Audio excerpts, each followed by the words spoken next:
It's rumor season, Jet Nation. So why don't we just embrace it and talk about a few things that are happening out there in Jets land. Stick around. All right, everybody, this is GreenBean. I am hanging around here in the Orlando, Florida area. I have a lot scheduled, man. We're going to be going to a few theme parks, a few amusement parks, and getting that side of things done. And don't forget, you can follow me at Full-Time Coaster Tour on YouTube to see all the happenings and reviews and all the things that we do in the amusement park world as we try to ride every single roller coaster in this country.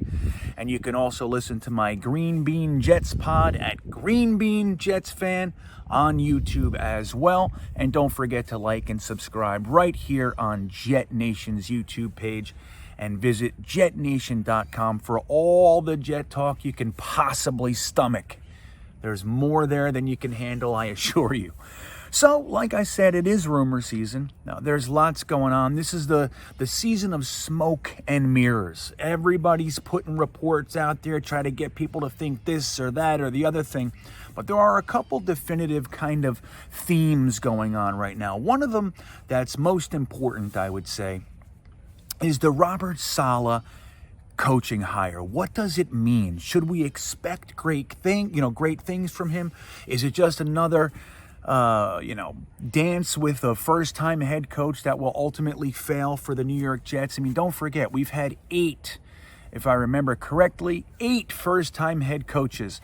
We had, Walt Michaels, Joe Walton, Bruce Coslett, Pete Carroll, Herm Edwards, Rex Ryan, Al Groh, Mangini, who was last? Todd Bowles. So that's 9 first-time head coaches, and all of them ended up being very little more than a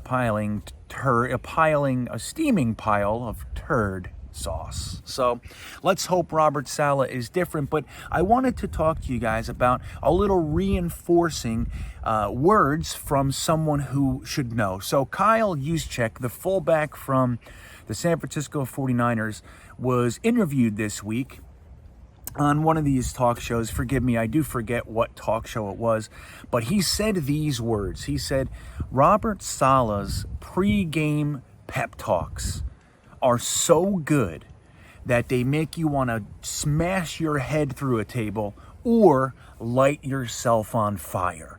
So I don't know who we've had that those words apply to. Maybe Rex Ryan. Rex Ryan was pretty good at getting guys pumped up for the first couple of years there.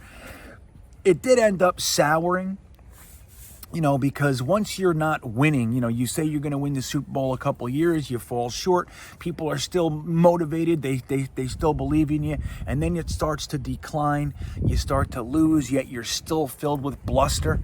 It becomes a comedy act after a certain amount of time.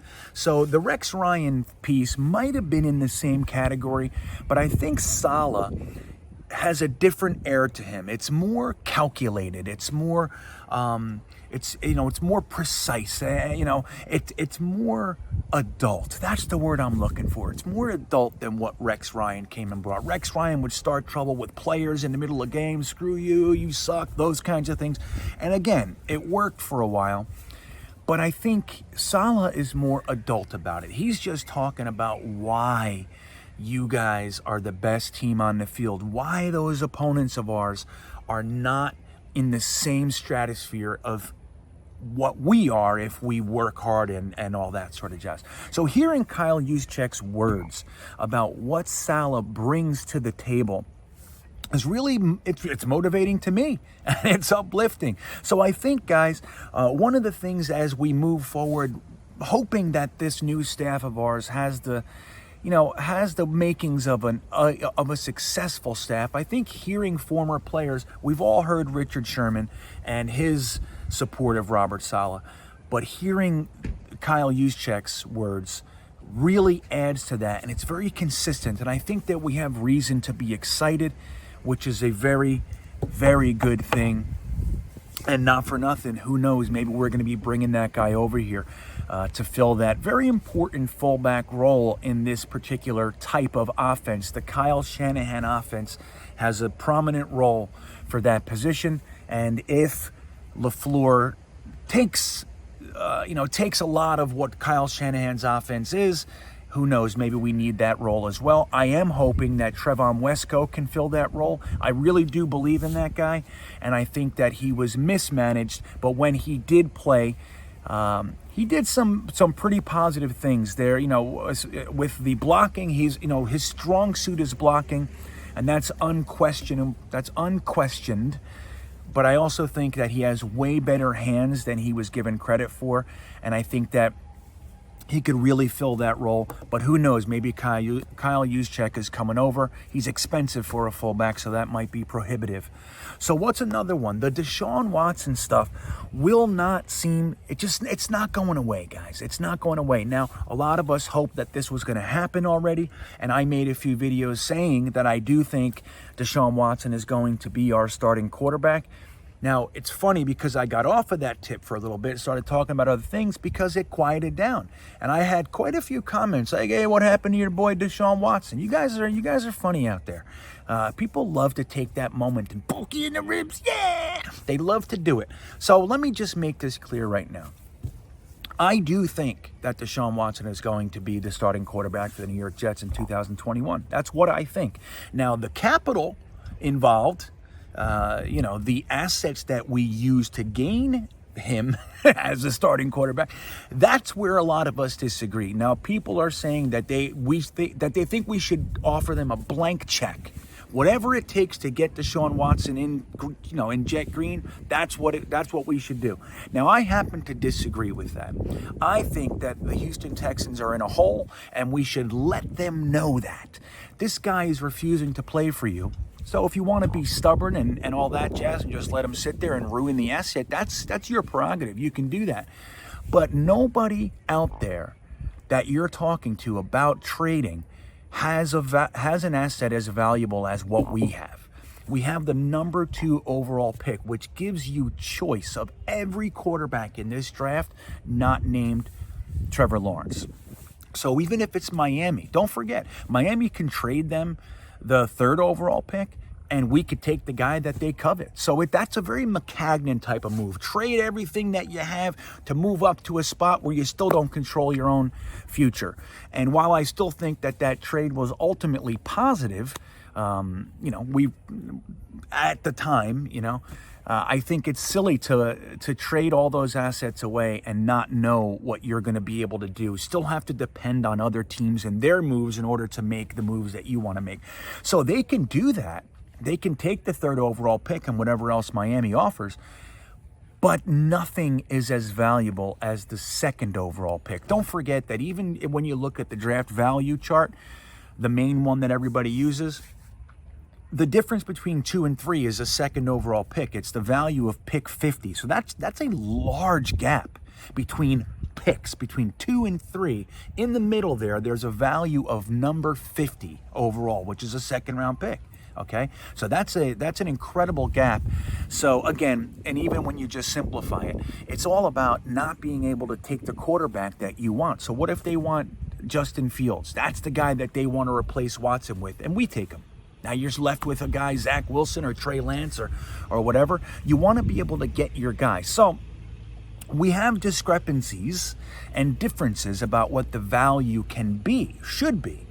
But here's the thing. A report just came out from one of these Jets reporters. He says that he has actual knowledge of the offer on the table for the Texans and, quote, they didn't hang up the phone.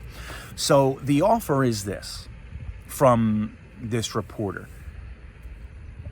3 firsts over the next 2 years. So what that means, I don't know. Maybe it's the 2nd and 23rd overall pick this year and a 1st next year. Maybe it's the 2nd overall pick and 2 firsts next year. I'm not sure. But 3 first-round picks over the next 2 years, a 3rd-round pick, and a defensive player not named Quinnen Williams.